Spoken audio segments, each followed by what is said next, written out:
an echo through time and space. Before the earth began, there was.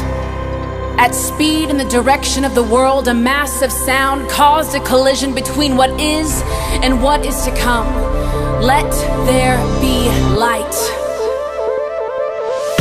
How is it that the world we live in, from its highest place to its lowest, started with a word, conceived, then believed, released with a sound? Does the future we desire to see hinge upon our ability to speak? Dr. King could see it. His mind's eye gave room for it. But what changed everything was not mere intention. It was the sound he made. Throughout history, those courageous enough to make their own sound have seen their hope become their reality.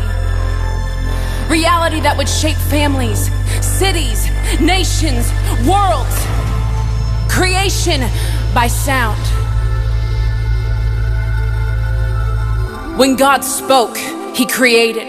With a word there was oceans and mountains, deserts and jungles, worlds and stars, and yet His greatest creation was you. And if you are made in the image of a creative God, then maybe it's your turn to make a sound. Dreamers, it's time to dream. It's time to create. Are you ready to release a sound that impacts a generation beyond the shores of a nation? Speak to the atmosphere, call into reality things unseen, dare to ask for the impossible. What do you hear? Sound can make war, but what if sound could give love? Sound can cause grief, but what if sound could bring hope? What if sound could unite us? What if sound was the key to the future that you see? What if that sound had a home? Shalom JTC PRJ. Shalom. Belum dengar suaranya anak muda, shalom. Shalom. Buat yang di rumah shalom juga. Semua rasakan penuh sukacita, amin tempat ini. Amin. Boleh dong sapa kanan kirinya, shalom, shalom. Mari sama-sama kita siapkan hati kita yuk. Kita mau datang ke hadirat Tuhan dengan hati penuh ucapan syukur. Kami sungguh berterima kasih Tuhan atas kasih-Mu yang Kau limpahkan bagi kami Tuhan. Tiada berkesudahan kasih-Mu Tuhan. Selalu baru tiap pagi Tuhan. Maka dengan itu kami mau nyatakan to Calvary, where Jesus lived and died for me.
Terima kasih Tuhan atas penyertaan-Mu Tuhan.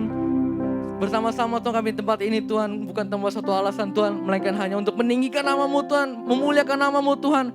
Biarlah Tuhan yang serta ibadah kami Tuhan di awal, pertengahan hingga akhir Tuhan, biar hanya nama-Mu ditinggikan, nama-Mu dimuliakan. Sama-sama katakan, amin. Gue mau nyapa lagi sekali lagi nih anak-anak muda nih. Shalom. Shalom. Masih bisa kasih yang terbaik buat Tuhan, amin. Amin. Gue mau anak-anak muda bisa kasih yang terbaik dan lebih baik lagi daripada minggu-minggu lalu, amin. Amin. Sorakan, wuh. Mari sama-sama tepuk tanganmu, come on.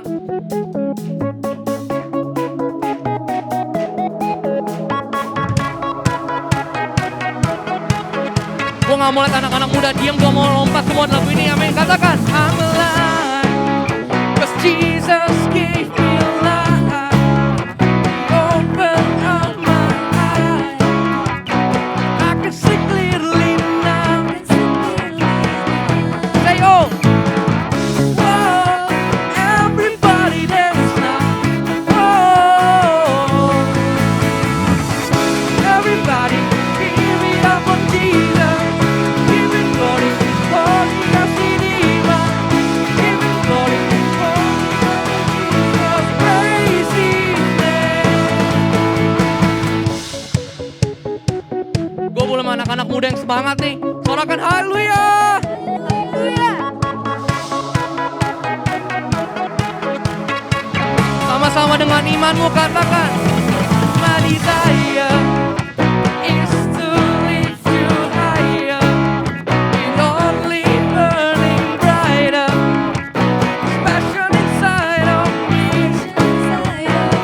Sama-sama katakan, whoa, whoa, everybody dance now.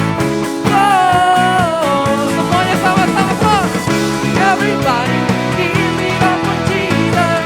Give it glory, for He has redeemed us. Give it up for Jesus, praise His name. Everybody give it up for Jesus. For He has redeemed us. Everybody give it up for Jesus, praise His name. Ayo sama-sama tepuk tangan kepala, come on.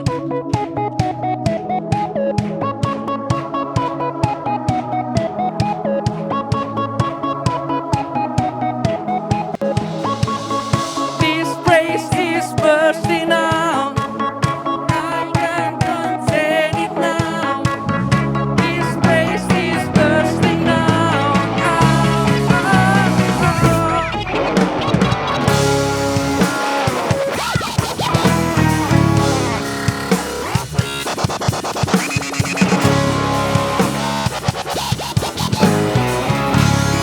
Tuhan kita berkuasa, amin. Walaupun dimanapun kita berada, Tuhan menyertai kita, amin. Sama sorakan haleluya.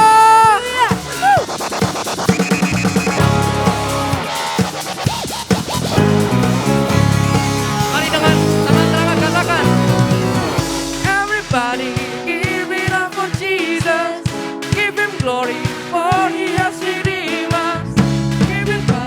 Give it up for Jesus, praise His name. Dengan imanmu katakan, give it up for Jesus.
mau katakan haleluya.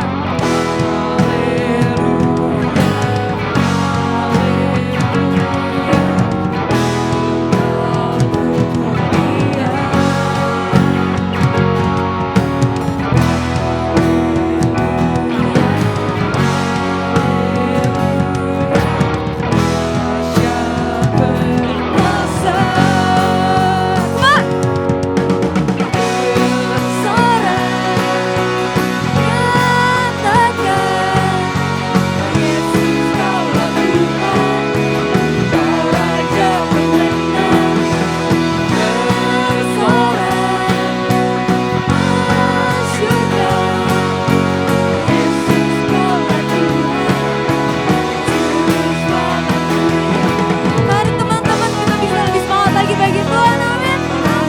Kita sama-sama katakan haleluya.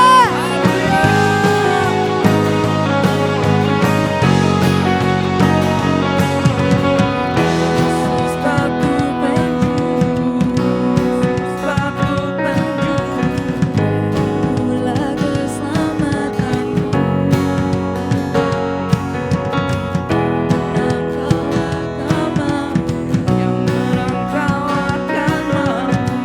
selamat yang bangkit dan hidup.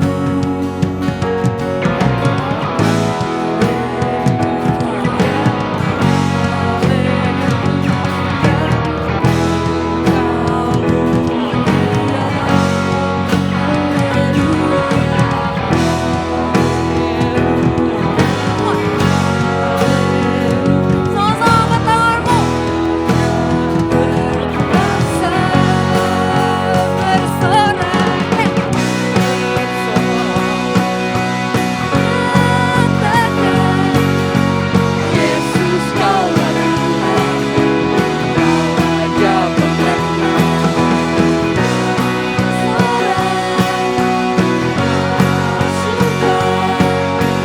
Yesus kaulah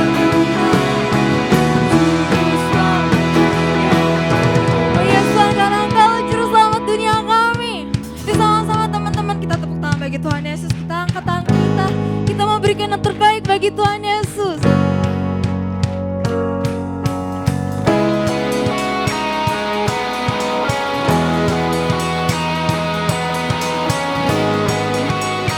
Sama-sama nyanyikan lagu ini. Lagu dan perkasa. dan perkasa, megah dan berjaya. Yesus Tuhan, Yesus Tuhan, tempat perlindungan, tubuh pertahanan. Yesus Tuhan, Yesus Tuhan, agung dan perkasa, megah dan berjaya.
Teman-teman, yuk kita siapkan hati kita lagi.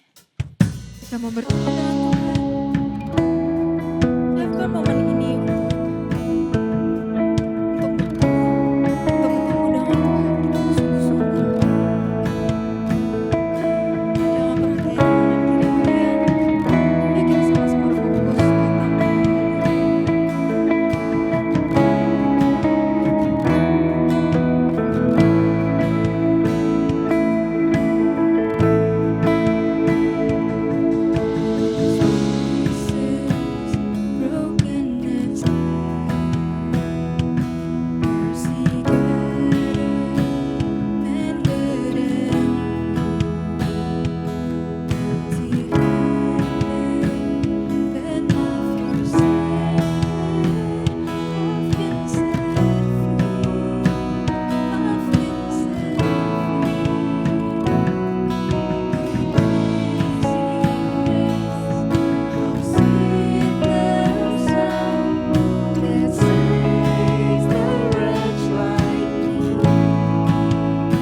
penebusan-Mu di kayu salib. Kami yang seharusnya tidak layak menyembah-Mu. Kami yang seharusnya orang-orang yang berdosa. Tapi Engkau telah menebus kami.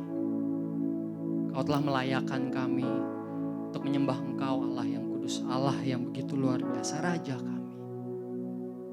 Terima kasih untuk kasih-Mu yang begitu besar ya Tuhan. Tuhan, kiranya Engkau bukakan telinga kami. Roh Kudus, Engkau bukakan hati kami. Biarlah firman pada siang hari ini boleh menjadi rema untuk setiap dari kami semua. Kami boleh diberikan kekuatan yang baru, kami boleh diberikan pengharapan yang baru. Terpujilah Engkau ya Yesus, terpujilah Engkau. Di dalam nama-Mu kami telah berdoa dan mengucap syukur. Haleluya. Amin. Oke, silakan duduk teman-teman semua. Thank you tim PW. Ini ibadah kedua, aku juga sangat diberkati sekali, luar biasa sekali tim PPW-nya. Shalom JTC. Shalom teman-teman. Aku ucapkan thank you juga buat Jos, genap pemimpin yang telah memberikan kesempatan. Aku boleh sharing di tempat ini, melayani di tempat ini. Nah, perkenalkan dulu, nama saya Aksa. Kalian bisa panggil aku Ko Aksa. Panggil aku Kak Aksa juga boleh. Panggil aku Aksa juga boleh. Karena kalau dilihat-lihat ibadah jam 2 ini, ibadah kedua ini kayaknya kalau pakai mata iman umur kita nggak beda jauh lah. Sekarang aku melayani di 2PM di bagian bidang pastoral, membantu Pak Eradi, membantu di dalam bidang pool. Nah, saya ini keturunan dari suku Hitachi. Waduh, kalau teman-teman belum tahu ada yang namanya suku Hitachi. Suku Hitachi itu hitam tapi Cina. Ya. Untung masih agak sipit-sipit dikit, jadi masih diakui di kartu keluarga. Nah, siang hari ini aku seneng banget. Pelayanan aku siang hari ini aku ditemani oleh mantan pacar aku. Asik ya, I love you gitu. Kita udah pacaran selama 8 tahun. Pacaran selama 9 tahun. 10 tahun diprotes sama dia. Salah. 2 tahunnya kemana ya? Kita pacaran sudah 10 tahun, menikah sudah 8 tahun. Jadi kalau di total setengah hidup aku udah bersama-sama dengan dia. So, bagi yang udah punya pacar di bangku SMA sekarang, tetap punya iman kalian. Kalian pasti bisa sampai ke pelaminan. Kita buktinya. Nah, siang hari ini kita santai aja. Aku akan lebih banyak sharing-sharing doang tentang pengalaman aku, pengalaman hidup kita berdua. Siang hari ini kita beri judul sharingannya adalah healing yuk guys yuk. Ya. Nah, healing ya guys ya. Nah, ketika aku dapat tema ini, aku mikir, aku tanya sama istri aku, Beb, dulu kita waktu sekolah kita healingnya ngapain ya?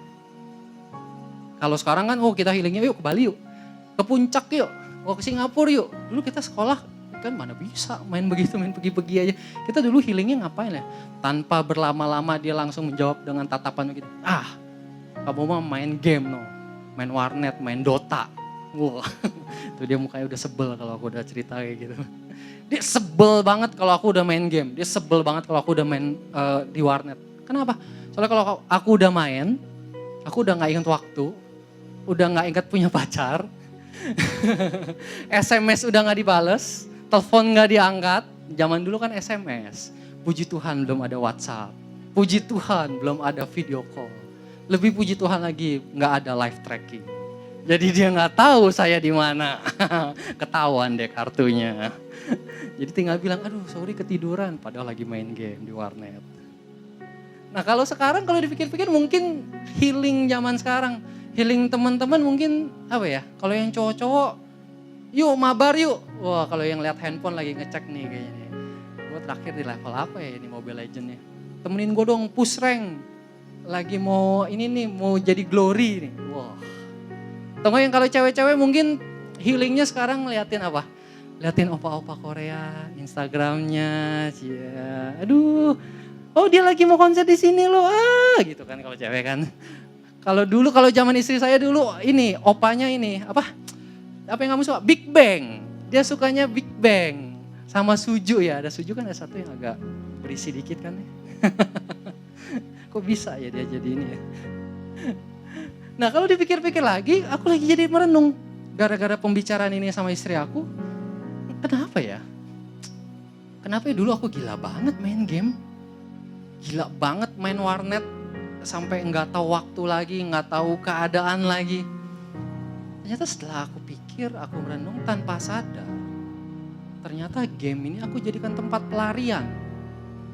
Loh, gimana caranya game kok jadi tempat pelarian? Jadi ternyata tanpa sadar, tanpa aku sadari, aku lari dari tuntutan sekolah.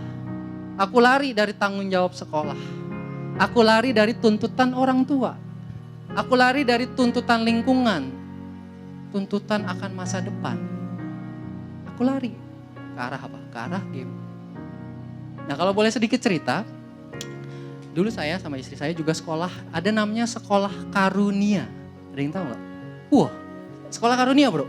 Wah, kita alma mater ya bro. Iya, ada beberapa alma mater. Wah, terharu gue ada yang tahu karunia. Soalnya apa? Kalau yang gak tahu nih ya, saya jelasin nih karunia nih ya. Kalau kalian jalan, kalian gak bakal tahu itu ada sekolah karunia. No, siapa yang tuh jawab tuh? Di dalam gang, betul. Pernah kebayang sekolah dalam gang? Jadi kalau mau masuk, ini cuma palang satu nih kotak gini, karunia. Kita masuk. Itu gang senggol gitu, kita cuma berdua. Masuk tiba-tiba jeder, baru ada sekolah. Itu sekolahnya mesti pakai mata iman lihatnya. Iya betul. Butuh kasih karunia untuk sekolah di sana.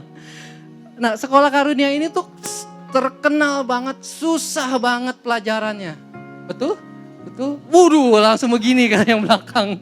Betul, masih susah gak sekarang? Waduh, oke. Sabar. Saya bisa lulus kok, kalian juga pasti bisa lulus. Nah dulu sekolah di sana itu dalam sehari bisa 3 kali ulangan. Waduh. Gue seneng nih banyak ininya nih, banyak penyemangat nih. Banyak karunia fans club. Dalam sehari 3 mata ulangan dengan mata pelajaran yang berbeda-beda. Itu di luar tugas, di luar PR lagi. Aduh stres dah sekolah di sana. Nggak sampai situ doang. Ya namanya anak sekolah, ada tuntutan dari orang tua dong. Lu mesti belajar Inggris. Pulang sekolah les Inggris dulu. Dulu ada yang namanya Lia. Mungkin ada yang tahu. Taunya IF lah ya sekarang. Gua tahu loh ya Lia ya. Dulu masih harus les lagi. Terus belum selesai sampai situ tekanannya. Belum lagi ternyata selama aku main game, sebenarnya tuh aku khawatir. Ada dong kalau omelan emak kita, mau jadi apa lu begitu terus Main mulu lu kerjaannya. Kita kan main aja gitu kan. Sebenarnya nyangkut. Begitu selesai, ya juga ya. Gue mau jadi apa begini terus ya kalau kerjaan gue main doang. Mulai mikir kan, aduh gue udah SMA nih. Nanti selanjutnya kuliah mau di mana? Mau ambil jurusan apa? Setelah selesai kuliah ambil jurusan itu kerjanya jadi apa sih? Jangan-jangan ujung-ujungnya gue yang jaga warnet di sono lagi gantian gue yang jaga sekarang. Nah, tuntutan itu tuntutan yang diberikan di dalam hidup aku yang aku rasakan. Tanpa aku sadar aku lari lewat ke game. Nah, bagi yang sekolah, ini kan banyak nih yang masih sekolah pasti relate ya dengan keadaan ini ya. Kita banyak tugas, kita banyak tuntutan dari orang tua, kita khawatir akan masa depan kita. Atau beberapa di sini aku juga lihat ada yang udah bekerja ya. Kekhawatiran itu pasti sama, akankah hilang? Enggak. Mungkin kita khawatir, gue bisa promosi gak ya? Gue bisa dapat promosi gak ya? Kapan nih gue naik gaji? Masa jadi budak korporat terus nih asik? Waduh. Nah, ketika kita sudah mulai masuk tekanan demi tekanan, kita mulai dapat pressure, akhirnya apa? Akhirnya kita merasa apa? Kita merasa capek, teman-teman. That's it. Sebenarnya apa yang kalian rasakan, apa yang aku rasakan itu adalah kita capek. Kita capek secara fisik tentunya. Apalagi balik lagi kalau karunia, itu mulai masuknya 6:30 pagi cuy. Pulangnya itu jam 3:30 sore. Fisik pasti capek, pasti capek. Pikiran apalagi pasti capek. Mental kita pasti capek. Bertubi-tubi kita harus lakukan itu setiap hari. Nah hal-hal seperti ini itu manusiawi kok. Aku cuma bilang itu manusiawi dan it's okay kalau kalian merasakan hal itu. It's okay banget. Semua dari kita pasti pernah mengalami itu. Makanya nih karena kita mengalami itu muncul istilahnya, gue butuh healing nih. Soalnya apa? Tingkah laku kita udah mulai berubah. Kalau kita udah capek, tanda-tandanya apa sih? Kita udah gak masuk dalam zona, dalam mode senggol bacok. Nyenggol gue bacok. Garang kan ceritanya. Kita mulai gampang emosi. Mungkin nih ada yang sebelum ke gereja kesini udah dapat omelan dari emaknya. Cepet kan, aduh lu pakai baju doang lama banget ntar telat nih ke gereja. Kita udah emosi. Ngomel mulu kerjaannya seharian. Padahal baru pagi-pagi kita udah ngomongin seharian ngomelnya. Baru pagi-pagi ya kan. Kalau nggak di sekolah kita lihat teman kita. Ih ngapain tuh bergerombol 2 orang 3 orang. Kok gue gak diajak. Ih pasti ngomongin gue. Itu udah capek biasanya kita jadi sensi. Lihat cicak. Pasti cicak yang ngeliatin gue nih ngomongin gue nih. Kan udah sensi banget cicak aja dia sensiin. Sampai kita keluar dengan istilah, aduh healing dah. Udah deh, udah bohwat deh, udah mentok deh ini pikiran nih. Kalau yang cowok udah mabar yuk, temenin gue push rank yuk. Atau enggak yuk nge-cafe deh. Kita pergi ke cafe deh, kita lihat yang segar-segar, kita cari udara segar. Nah setiap dari kita aku yakin pasti pernah mengalami hal itu. Dan ternyata bukan kita doang loh. Ternyata bukan kita doang yang ngalami. Di Alkitab itu pernah menceritakan ada seorang nabi yang begitu terkenal. Nabi yang pasti kalau aku sebut, pasti semuanya tahu. Ini salah satu nabi yang hebat, nabi yang terbesar, yaitu Nabi Elia. Ternyata Nabi Elia pun pernah loh di kondisi, Tuhan aku butuh healing. Yuk kita sama-sama baca yuk. Kita baca dari kitab 1 Raja-Raja, pasal 19 ayat 1 sampai 4. Kitab 1 Raja-Raja, pasal 19 ayat 1 sampai 4. Ketika Ahab memberitahukan kepada Isabel segala yang dilakukan Elia dan perihal Elia membunuh semua nabi itu dengan pedang. Maka Isabel menyuruh seorang suruhan mengatakan kepada Elia, beginilah kiranya para Allah menghukum aku, bahkan lebih lagi daripada itu. Jika besok kira-kira pada waktu ini aku tidak membuat nyawamu sama seperti nyawa salah seorang dari mereka itu. Maka takutlah ia, lalu bangkit dan pergi menyelamatkan nyawanya. Dan setelah sampai di Beersheba, yang termasuk wilayah Yehuda, ia meninggalkan bujangnya di sana. Tetapi, perhatikan, tetapi ia sendiri masuk ke padang gurun sehari perjalanan jauhnya. Lalu duduk di bawah sebuah pohon arar, kemudian ia ingin mati, katanya. Cukuplah itu, sekarang ya Tuhan, ambillah nyawaku, sebab aku ini tidak lebih baik daripada nenek moyangku. Nah, background dari cerita Elia ini, background dari ayat ini adalah ketika Elia disuruh Tuhan.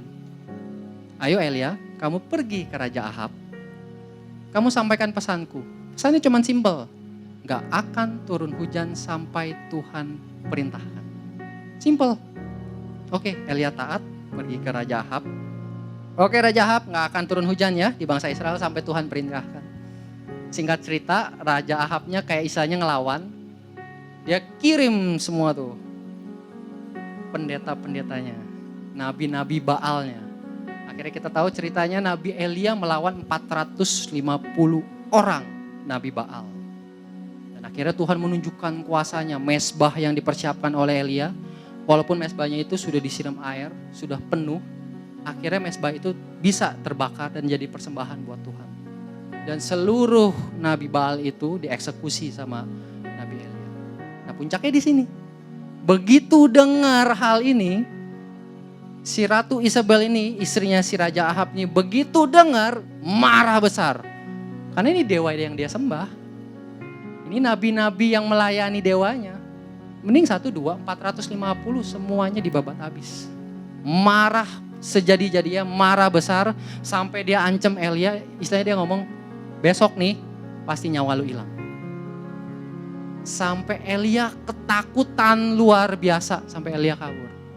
Jadi hati-hati nih yang cowok-cowok. Jangan pernah membuat wanitamu marah. Waduh, ketika wanita marah dia akan lebih mengerikan dari 450 orang Nabi Baal. Ya, joke aside. Jadi coba bayangin ya, kita coba bayangin lagi tekanan-tekanan yang dialami oleh Nabi Elia.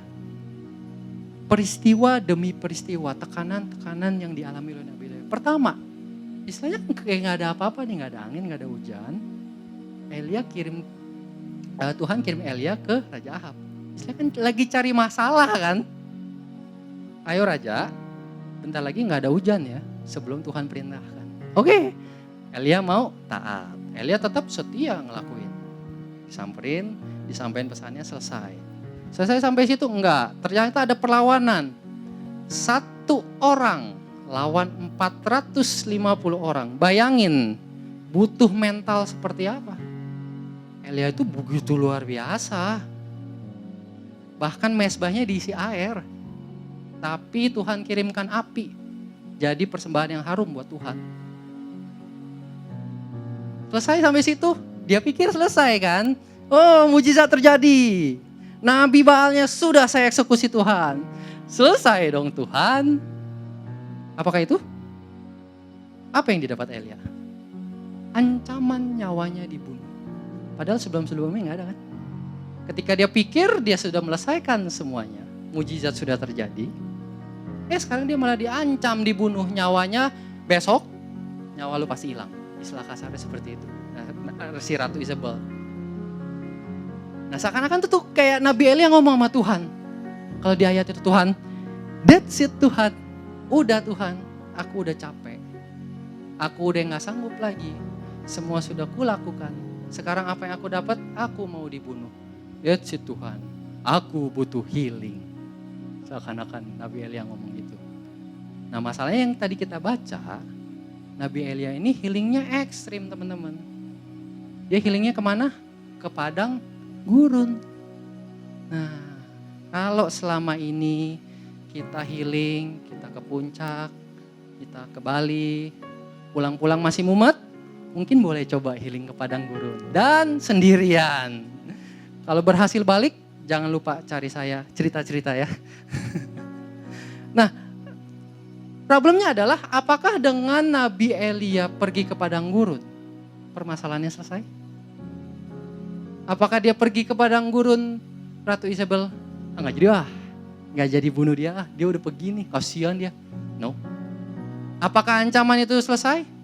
No. Ancaman itu tetap ada. Rasa takut Nabi Elia tetap ada. Sama kok seperti kita. Apakah dengan healing yang selama ini kita lakukan, tuntutan, tekanan hidup kita, apakah jadi hilang? Rasa kekhawatiran kita jadi hilang? Apakah dulu waktu aku main game di warnet, rasa kekhawatiran aku akan masa depan jadi hilang? No.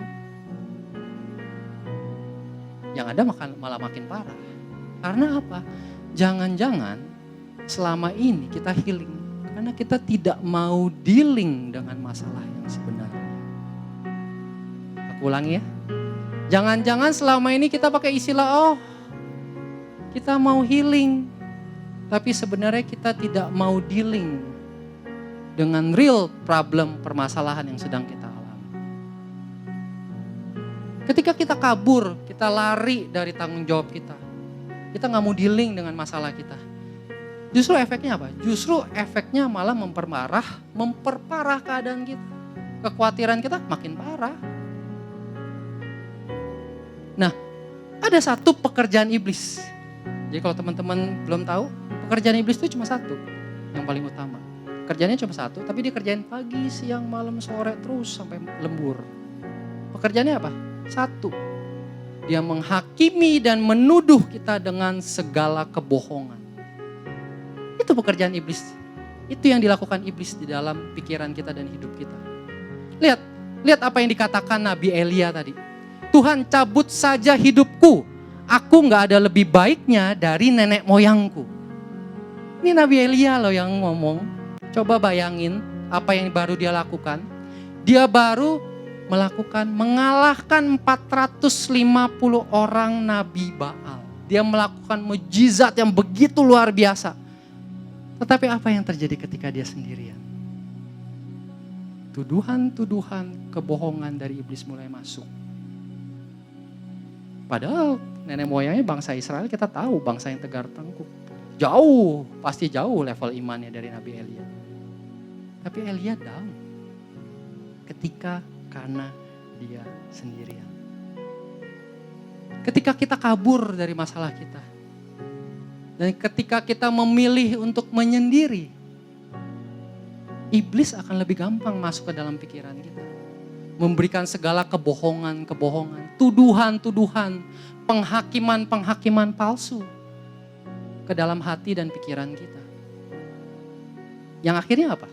Ketika tuduhan itu mulai masuk, kebohongan itu mulai masuk, kita mulai mendengarkan suara-suara itu. Efeknya, kita mulai mengasihani diri kita. Iyalah kok, emang gue begini adanya. Mau diapain lagi? Iya nih, gue edik nih main game, nggak bisa lepas. Ya udahlah. Akhirnya apa? Setelah kita mengasihani diri kita jadi punya apa? Punya mental victim. Dan ritme itu kan selalu berulang.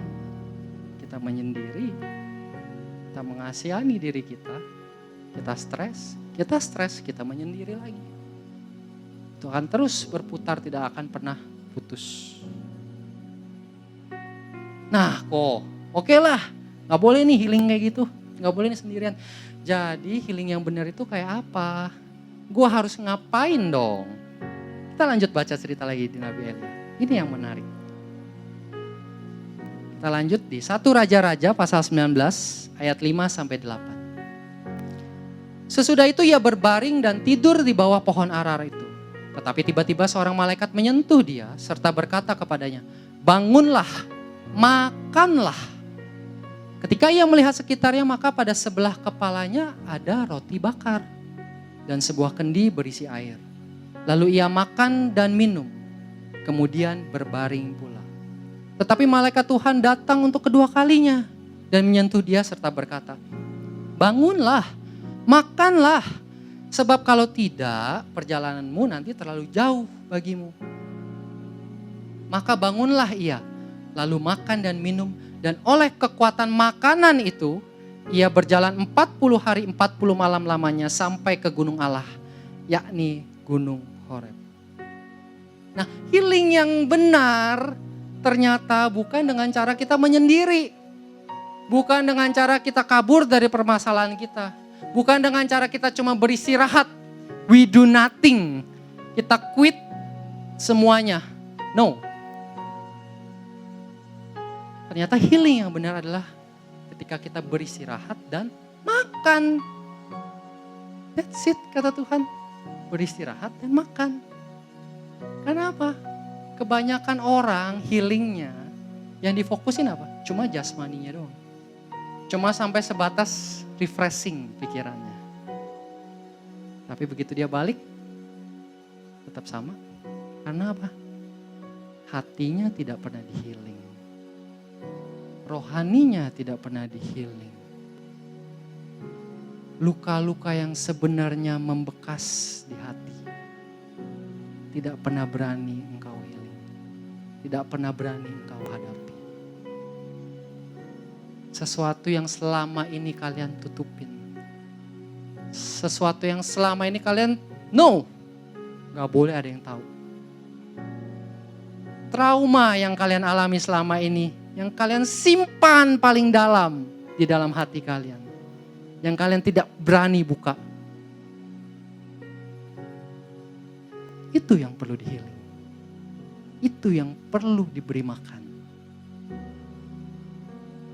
Makan di sini berbicara tentang ketika di tengah permasalahan kita. Di tengah apapun yang kita lalui. Di tengah apapun yang sudah kita lalui. Apapun yang kita rasakan. Kekhawatiran apapun yang ada di pikiran kita. Di tengah kelemahan kita. Kita tetap mau beriman dan percaya kepada Tuhan. Bahwa dialah satu-satunya sumber kekuatan kita. Di tengah ketidakmampuan kita. Kita tetap memiliki iman kepada Tuhan.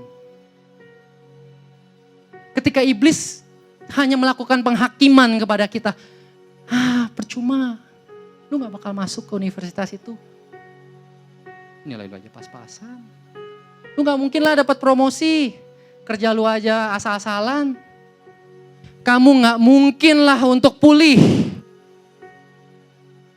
Gak ada yang bisa ngobatin kamu. Oh, dosa kamu sudah terlalu berat. Dosa kamu sudah terlalu dalam. Kamu gak mungkin keluar dari jeratan dosa itu. Itu yang dilakukan iblis. Kamu gak pantas pelayanan. Aku tahu dosa apa yang kamu lakukan semalam. Kamu masih belum bisa lepas kan? Iblis akan terus melakukan penghakiman dan penuduhan di dalam pikiran kita. Kalau kita mengandalkan kekuatan kita sendiri. Kalau kita tidak mau menyerahkannya pada Tuhan. Kalau kita tidak mau membuka hati kita kepada Tuhan. Tetapi yang barusan kita baca berbeda dengan cara Tuhan. Kita memiliki Tuhan yang sangat amat lembut. Tuhan yang memiliki hati dan kasihnya begitu luar biasa. Tuhan datang gak menghakimi kita dan menuduh kesalahan-kesalahan kita. Tetapi apa yang Tuhan lakukan? Pertama kali Tuhan datang untuk merangkul kita. Inilah dahsyatnya Tuhan kita. Dia tahu kok apa yang dialami oleh Elia. Dia tahu betapa takutnya Elia. Dia tahu betapa khawatirnya Elia. Dia tahu.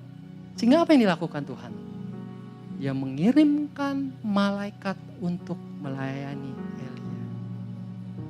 Adakah Tuhan menghakimi Elia? No. Itulah dahsyatnya kasih Tuhan. Karena dia tahu Elia sedang dalam kondisi gak mampu. Elia dalam kondisi ketakutan. Sama seperti kita. Tuhan pun tahu kok segala kesusahan yang kita alami. Tuhan tahu kok segala kekhawatiranmu. Tuhan tahu kok rasa sakitmu. Tuhan tahu kok trauma yang pernah kau alami. Aku suka sekali apa yang dikatakan malaikat kepada Elia. Bangunlah, makanlah. Sebab kalau tidak, perjalananmu nanti terlalu jauh bagimu. Itu seakan-akan kerinduan Tuhan yang paling dalam. Yang ingin Tuhan taruh di dalam setiap dari kita. Ketika aku merenung firman ini, seakan-akan aku dikasih impresi kita lagi sakit nih. Kita terbaring, kita udah lemes, kita udah gak bisa ngapa-ngapain. Not even bangun begini aja kita udah gak mampu. Kita udah capek. Tapi tiba-tiba Tuhan datang dengan lembut. Seakan-akan Tuhan datang bawa dengan semangkok bubur. Siapa yang dilakukan Tuhan? Tuhan ke sebelah kita. Apakah dia menghakimi kita? No, dia duduk di sebelah kita, dia elus kepala kita. Dia cuma ngomong, ayo makan. Kalau kamu gak makan, kamu gak bisa sembuh. Kalau kamu gak makan, kamu gak bisa bangkit lagi.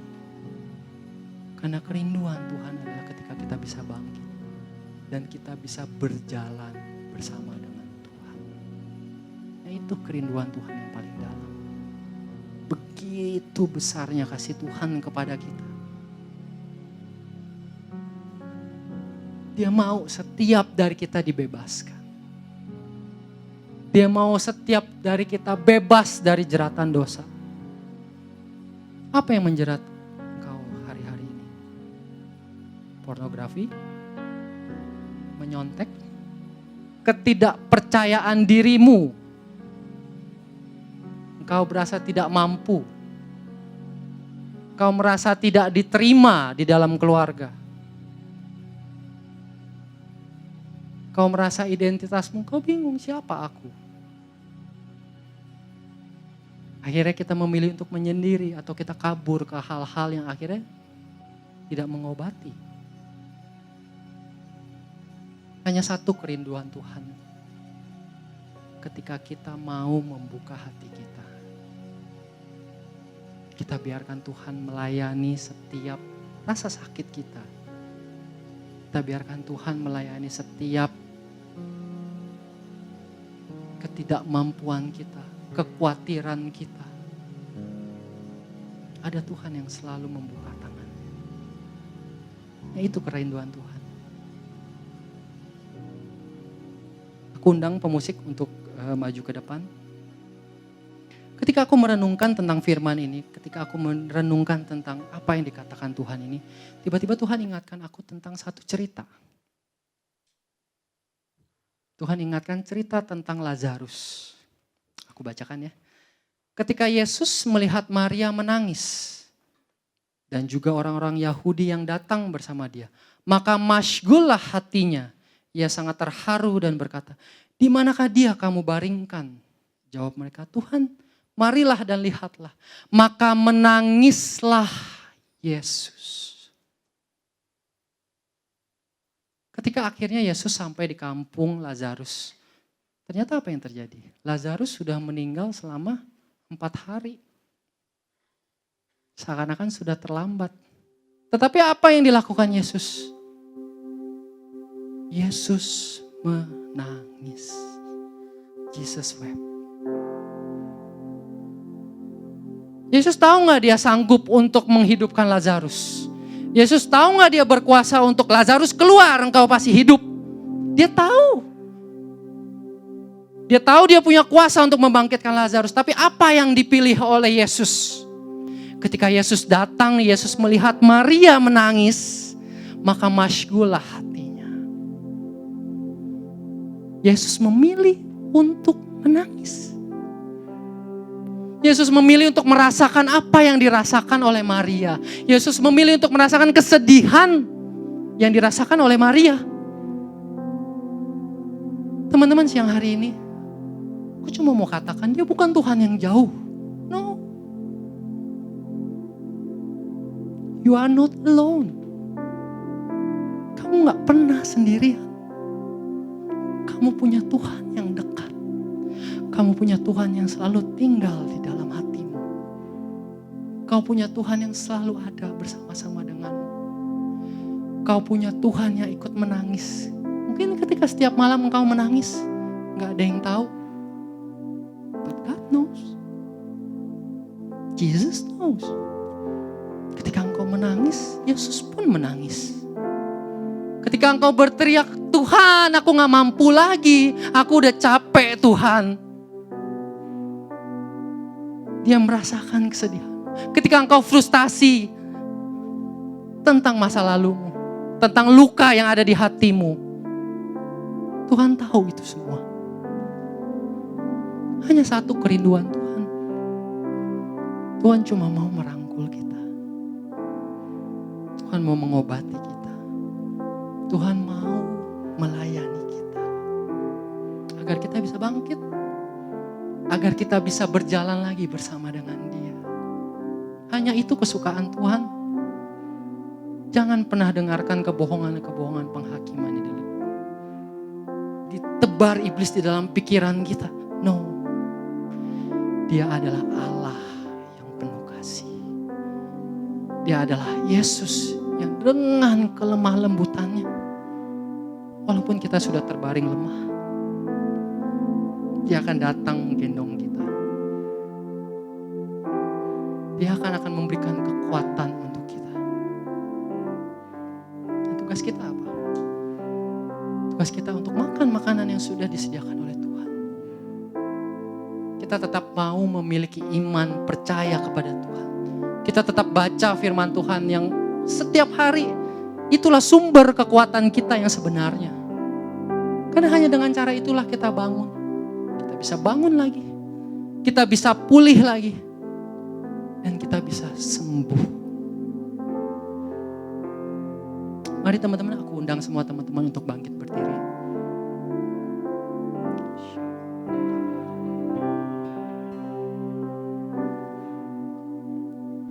Mari kita tundukkan kepala kita, kita pejamkan mata kita. Kita coba ambil waktu sejenak. Kita gak usah pikirkan yang lain. Kita tidak usah pikirkan jalan keluarnya harus seperti apa.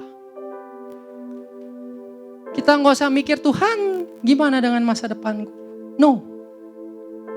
Tapi siang hari ini, ambil waktu ini. Kita cukup berbicara kepada Tuhan. Kita komunikasikan semuanya kepada Tuhan. Ungkapkan apa yang menjadi kekhawatiranmu selama ini. Just say, Tuhan, aku gak tahu masa depanku. Cerita aja sama Tuhan. Tuhan, aku udah gak sanggup lagi. Tuhan, aku udah capek. Aku terjerat terus dalam dosa pornografi. Tuhan, aku udah capek. Sampaikan pada Tuhan, gak perlu malu. Atau mungkin kita sudah tidak punya kekuatan. Tuhan, aku capek. Nah, aku udah gak tahu lagi harus ngapain. Just say it, Tuhan. Ungkapkan semua apa yang kalian rasakan.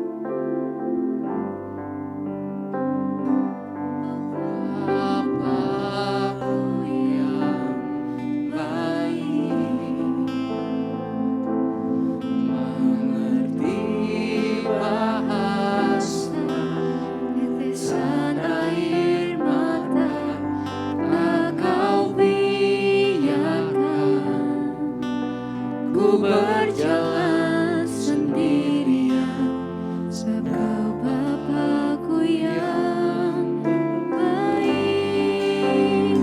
Kau Bapa-Ku yang baik. Mengerti bahasa tetesan air mata, tak kau berjalan sendirian, sebab Bapa-Ku yang baik. Bapa-Ku yang... Mungkin selama ini kau merasa kau sendirian. Tuhan gak ada yang mengerti tentang hatiku. Tuhan gak ada yang mengerti apa yang aku rasakan. Tuhan gak ada yang mengerti apa yang sudah aku lalui. Tapi siang hari ini, kau punya Bapa yang baik. Kau punya Yesus yang mengerti segala kesedihanmu. Dia adalah Allah yang ikut menangis ketika engkau menangis.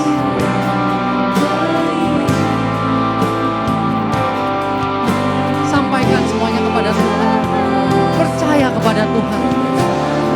Buka hati kalian. Gak usah takut. Buka segala trauma kalian, ceritakan pada Tuhan. Biarkan Tuhan yang memulihkan semuanya. Sama seperti Tuhan mengirim Elia, mengirim malaikat untuk melayani Elia. Dia pun pasti akan memulihkan engkau dan melayani engkau.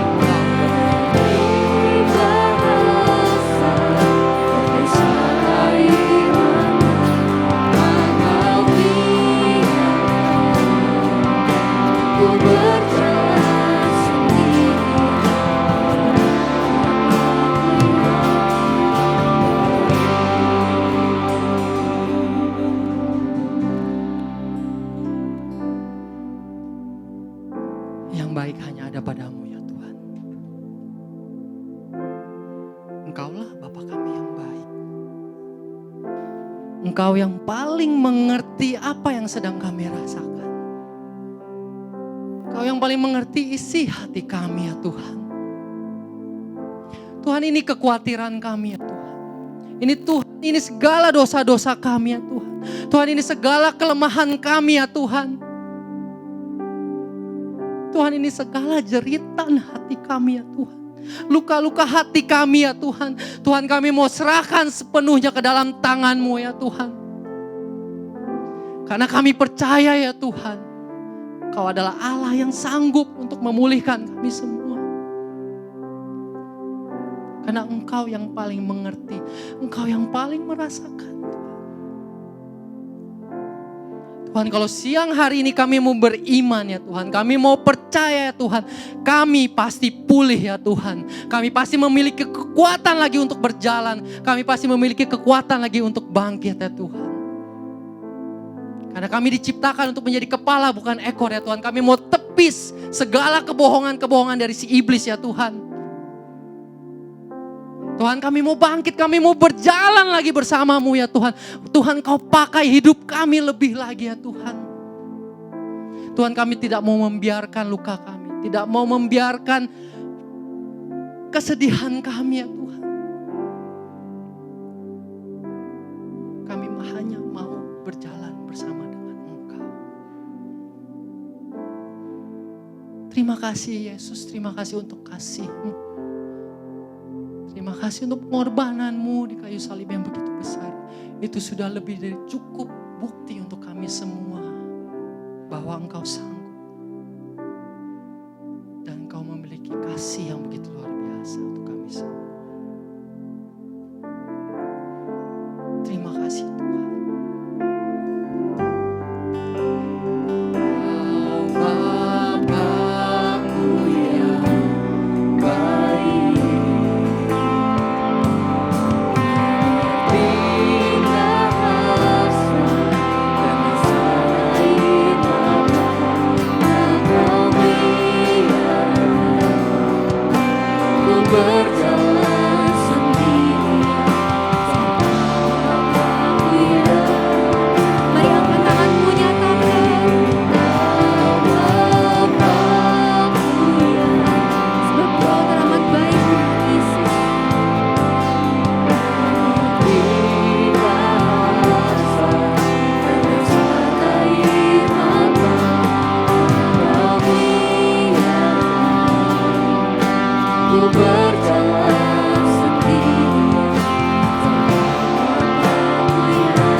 Di setiap masalah dalam hidup kami Tuhan.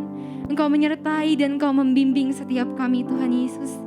Terima kasih Tuhan, terima kasih. Kami mau terus datang padamu Tuhan, memuji dan menyembah nama-Mu selalu. Kami telah selesai mendengarkan firman-Mu Tuhan. Kiranya firman pada hari ini dapat menjadi rema bagi kehidupan setiap kami Tuhan. Terima kasih atas semua kebaikan-Mu. Terima kasih atas semua berkat yang telah Engkau berikan bagi setiap kami. Hanya dalam nama-Mu lah kami semua berdoa dan mengucap syukur. Haleluya. Amin. Teman-teman boleh silakan duduk kembali. Semua diberkati oleh firman Tuhan disampaikan ke Aksa, amin. Amin. Berhubung anak Aksanya langsung lanjut ke atas, ibadah di atas. Untuk reminder lagi, walaupun kita semua menjalankan keseharian kita, walaupun kita sudah rest, jangan cuma diem doang, tapi biar rest itu kita semua kasih ke Tuhan, amin. JTC sangat rindu untuk menyambut jiwa-jiwa baru. Adakah yang baru pertama kali hadir di JTC PRJ? Ada yang baru pertama kali hadir? Ada satu sebelah kanan, Shalom. Minggu depan datang lagi ya. Selamat datang di JTC PRJ. Ada lagi yang baru pertama kali hadir?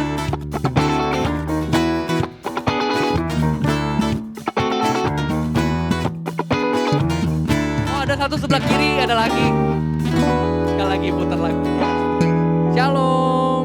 Minggu depan datang lagi ya. Selamat datang. Welcome ya guys. Boleh disiapkan uang persembahannya, sebentar kita akan memberikan persembahan. Bagi teman-teman yang ingin memberikan secara cash, boleh disimpan dulu, nanti pas pulang nanti dikasih dalam kotak coklat ya. Bagi teman-teman yang mau via transfer, boleh di scan barcode di depan atau mungkin di depan kursi kalian ada QRIS.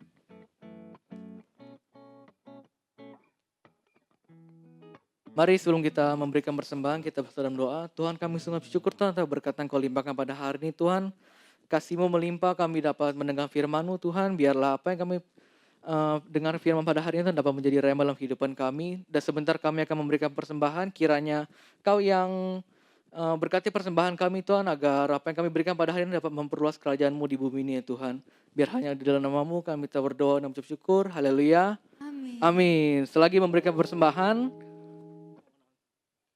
gua akan menyampaikan beberapa pengumuman untuk ibadah minggu depan, weekly announcement.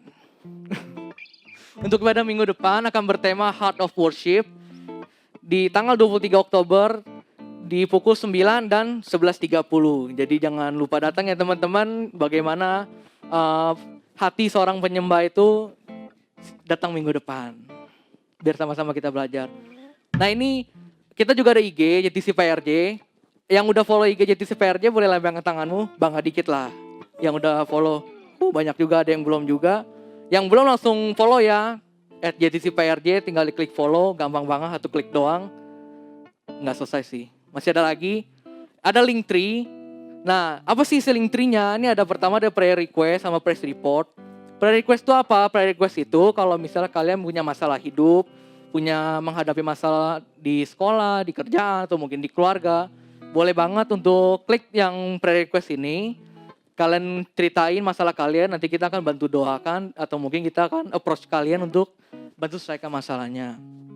Ada juga praise report. Praise report itu apa? Praise report itu kesaksian. Kalau misalnya kalian rasakan minggu ini kesaksiannya, Tuhan nolong banget, nilai gue bisa bagus, gue bisa masuk kuliah yang gue mau. Boleh banget tulis, biar sama-sama kita doakan juga. Terus yang kedua, ini ada registrasi pelayanan.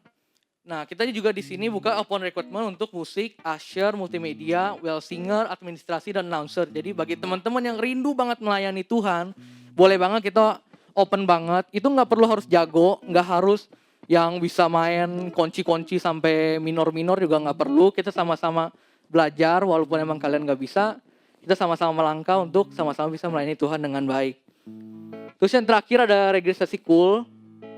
Boleh next untuk cool.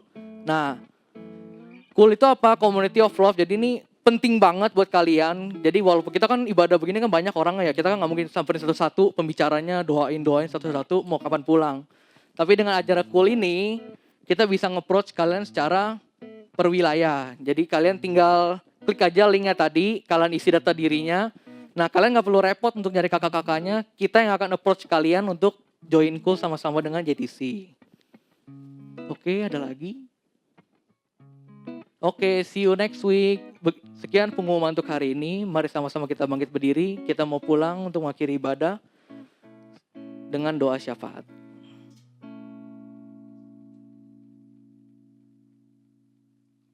Teman-teman, mari kita bersatu dalam doa. Tuhan, terima kasih kalau ibadah siang hari ini boleh berjalan dengan baik, boleh berjalan dengan lancar ya Tuhan, dari awal sampai akhir. Itu semua karena berkat dan anugerah-Mu. Kami juga bersyukur hari ini kami boleh belajar ya Tuhan, bagaimana healing yang baik dan juga yang benar, dan bagaimana kita bisa menyerahkan segala pergumulan kita ke Tuhan. Terima kasih Tuhan. Kami juga mau berdoa untuk Kak Aksa yang telah membawakan firman-Mu pada hari ini. Tuhan, Kau yang berkati untuk kehidupan Kak Aksa, Kau berikannya selalu kesehatan, berkati untuk keluarganya, untuk pekerjaannya ya Tuhan. Kau jadikan ia garam dan terang dimanapun ia berada. Terima kasih Tuhan, kami juga mau berdoa untuk Gembala Sidang dan Gembala CK7, Pak Niko dan Dr. Yanto. Biar Engkau yang berikan mereka hikmat dan marifat dalam melayani-Mu ya Tuhan. Kau perluas lagi pelayanan mereka, biar dimanapun mereka melayani, Kau yang jaga dan lindungi mereka ya Tuhan. Terima kasih Tuhan, kami juga mau berdoa untuk negara kami yang tercinta, untuk Indonesia. Indonesia akan aman dalam perlindungan tangan-Mu ya Tuhan. Segala macam mara bahaya, malapetaka, apapun itu yang ingin mengganggu negara kami mau patahkan dan hancurkan di dalam nama Tuhan Yesus Kristus. Terima kasih Tuhan. Kami juga mau berdoa untuk Presiden dan Wakil Presiden, Pak Jokowi dan Pak Maruf Amin. Kau yang berikan mereka roh takut akan Engkau dalam memimpin negara kami. Tidak lupa kami berdoa untuk generasi Yeremia, anak-anak muda yang ada di Indonesia ya Tuhan. Kau pakai setiap dari mereka ya Tuhan. menjadi generasi penerus. Engkau yang lawat setiap di antara mereka ya Tuhan. Tiada yang terlewat di antara mereka. Dan sebentar kami ingin pulang, Kau sampaikan kami ke tempat tujuan kami dengan selamat, tanpa kurang suatu apapun. Sebelum kita pulang, mari kita menerima berkat melalui hamba-Nya. Mari kekasih-kekasih Tuhan, angkat kedua tanganmu, pulanglah dan terimalah berkat dari Tuhan. Kasih dan anugerah dari Allah Bapa yang berlimpah-limpah di dalam cinta kasih-Nya Tuhan Yesus Kristus dan persekutuan Roh Kudus akan menyertai kekasih-kekasih Tuhan hingga nanti Tuhan Yesus menjemput kita kedua kali di awan-awan yang permai. Mari yang percaya kita katakan